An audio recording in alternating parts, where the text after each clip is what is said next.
क्या आप पौधे लगाते हैं और मिट्टी में इस तरह से फफूंदी लग जाते हैं?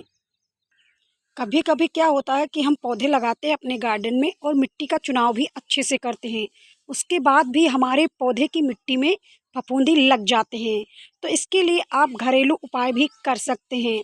तो मैं आपको ऐसे ही घरेलू उपाय के बारे में बताऊंगी कि आप मिट्टी में ऐसा क्या करें जो फफूंदी को ख़त्म कर सके, साथ ही साथ आपके पौधे स्वस्थ हरे भरे बने रहें, फ्लावरिंग करें। तो वेलकम बैक लच गार्डन में स्वागत है आपका नए वीडियो के साथ। और आज हम बात करेंगे कि अगर आप कोई भी प्लांट लगाते हैं तो मिट्टी में फफूंदी लग जाती है। तो अक्सर कई कारण होते हैं मिट्टी में फफूंदी लगने के। पहले हम इसके कारण के बारे में जान लेते हैं, जिससे जब हम पौधा लगाएं तो कुछ सावधानियां को बरत सकें, जिससे हमारे मिट्टी में फफूंदी न लगे और हमारे जो पौधे हैं स्वस्थ हरे भरे बने रहें। पहले हम इसकी सावधानियां जान लेते हैं। अगर आपके पौधे में फफूंदी लग गई है तो इसके उपाय भी जान लेते हैं। मिट्टी में फफूंदी लगने का जो पहला कारण होता है, खास तौर पर मिट्टी में नमी। जब अधिक नमी रहेगी और नमी सोख नहीं पाएगी वायु, तो आपके पौधे में फफूंदी लगने का चांस ज़्यादा बढ़ जाता है। दूसरा कारण होता है कि अगर वायु संचरण अच्छे से नहीं होगा, पौधे में धूप नहीं लगेंगे और मिट्टी जो है वो सोख नहीं पाएगी, तब भी आपके पौधे में फफूंदी लग सकती है। तीसरा कारण होता है कि अगर आप कहीं भी पौधे लगा रखे हैं और उस मिट्टी में फफूंदी लगी हुई हैं और उसी के पास में आप ले जा कर के दूसरा पौधा भी रख देते हैं, तब भी चांस रहता है कि आपके दूसरे पौधे की मिट्टी में फफूंदी लगने का जो चांस होता है बहुत तेज़ी से बढ़ जाता है। और जो मिट्टी होती है वो नमी सोख नहीं पाती, जिसके कारण हमारे पौधे में मिट्टी में इस तरह से फफूंदी लगना स्टार्ट हो जाता है। अगर इस तरह फफूंदी लग जाती है तो हमारे पौधे जो होते हैं ख़राब होने के चांस बढ़ जाते हैं। चलिए अब हम बात करेंगे इसको हटाने का उपाय क्या है कि हम अपने पौधे से इस फफूंदी नामक जो फंगस है इसको हम हटा सकें। एक तरह से ये फंगस ही होता है जो पौधे को सड़न गलन की समस्या पैदा कर सकता है। चलिए अब हम इसके उपाय के बारे में बात कर लेते हैं और इसको आप कैसे हटा सकते हैं जिससे हमारा पौधा जो है वो स्वस्थ हरा भरा बना रहे। तो सबसे पहले हमें करना क्या है, जहाँ पर इस तरह आपको फफूंदी नज़र आती हो तो उस वहाँ पे आपको इस भाग को हटा देना है। प्रभावित जहाँ पर संक्रमण फैला हुआ है उस स्थान से आपको फफूंदी को हटाना है। प्रभावित क्षेत्रों को इस तरह से हटा देना है। चलिए फटाफट हम जहाँ पर फफूंदी मेरे मिट्टी में लग गए हैं मैं उन्हें हटा देती हूँ। ये बहुत अच्छा काम करता है जो मैं आपको घरेलू उपाय बताने वाली हूँ। चुटकियों में आपके फफूंदी को सफाया करेगा और आपके पौधे स्वस्थ बने रहेंगे। आप देख सकते हैं किस तरह अधिक नमी की वजह से भी ऐसा होता है। अगर आप ठंडी जगहों पर ऐसे रखे रहते हैं, धूप नहीं लगते, तब भी फफूंदी बहुत तेज़ी से फैलता है, तो इसे हम हटा देते हैं। मैंने यहाँ पे न्यू पौधा लगाया था तो इसके तीसरे दिन ही इसमें फफूंदी लग गए। तो फफूंदी लगने से पौधे खराब होने के चांस ज़्यादा रहते हैं।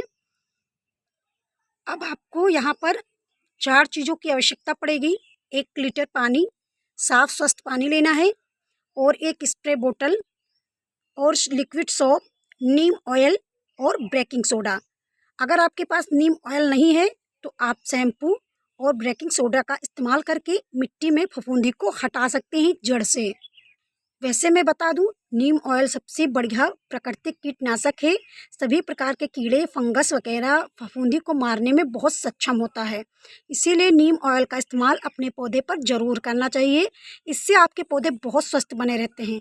वैसे बेकिंग सोडा भी बहुत अच्छा काम करता है और लिक्विड सोप को आपको इस्तेमाल करना है। इससे भी कई प्रकार के फफूंदी, fungus, mealybugs, spider mite, white fly जैसे अटैकों को कम कर सकते हैं अपने पौधे से। चलिए फटाफट हम इसे बना लेते हैं और फफूंदी जहाँ पे लगे हैं वहाँ पर हमको स्प्रे करना है। सबसे पहले मैं 1 लीटर पानी के लिए आपको बता रही हूँ इस्तेमाल करने के लिए। आप अपने हिसाब से इसी हिसाब से कम ज़्यादा कर सकते हैं। तो मैंने यहाँ पे पानी ले लिया है। 1 लीटर पानी के लिए 1/4 आपको बेकिंग सोडा इस्तेमाल करना है। अगर आप यहाँ पर 1 लीटर पानी ले रहे हैं तो मैं आधा स्पून से कम थोड़ा बेकिंग सोडा का इस्तेमाल कर रही हूँ।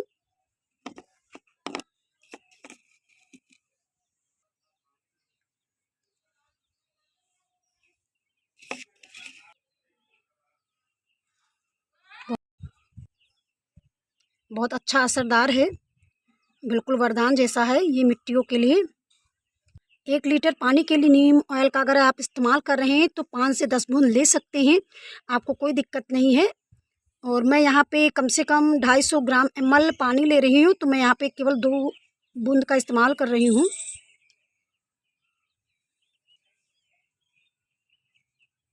₹1 वाला जो शैम्पू होता है 5 ml का होता है, इसमें से हम थोड़ा भाग का ही इस्तेमाल करेंगे, अधिक मात्रा में नहीं इस्तेमाल करना है। ये देखिए मैं इतना इस्तेमाल करूँगी 250 ग्राम पानी के लिए। और फटाफट मैं इसे बंद कर देती हूँ।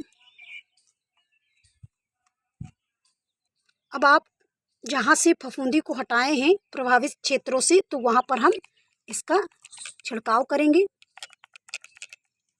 जब भी आप स्प्रे करें तो बोतल को कस के हिला ज़रूर लें तेज़ी से, इस तरह से, जिससे ये अच्छे से घुल जाएं। संक्रमण वाले क्षेत्र पे मैं इसे डाल देती हूँ। इतना डालने के बाद अगर आपके पौधे में फफूंदी ख़त्म नहीं हो रहा है तो पौधे को आपको निकाल करके अलग दूसरी साफ़ मिट्टी में आपको लगाना होगा। साथ ही जब आप पौधे लगाएं तो खुली हवा में रखना बहुत ज़रूरी है, धूप लगना चाहिए। धूप की वजह से क्या होता है, फफूंदी नहीं लगते।